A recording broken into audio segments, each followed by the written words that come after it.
Здравейте, в четвъртия епизод на Good to Know. Днес ще си говорим за протектори. Защо ни трябва протектор?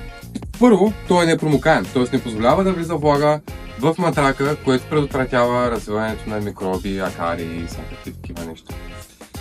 Второ, те са двойно дишащи, или поне тези, които ние предлагаме, т.е. няма въздух отгоре надолу, отдолу нагоре и не запарват, както други модели. Трето, хващат с борт целия матрак и е много по-лесно и удобно, не се изхлузват и не шумулкат толкова много. Има различни модели с различни технологии.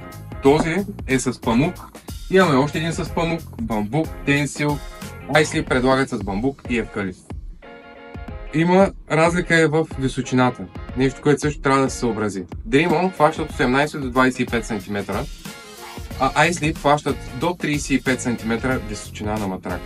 Така че заповядайте тук при нас, ние ще ви помогнем да си изберете правилния протектор, а ако го нямаме наличен, ще ви го доставим до вас. Очаквайте!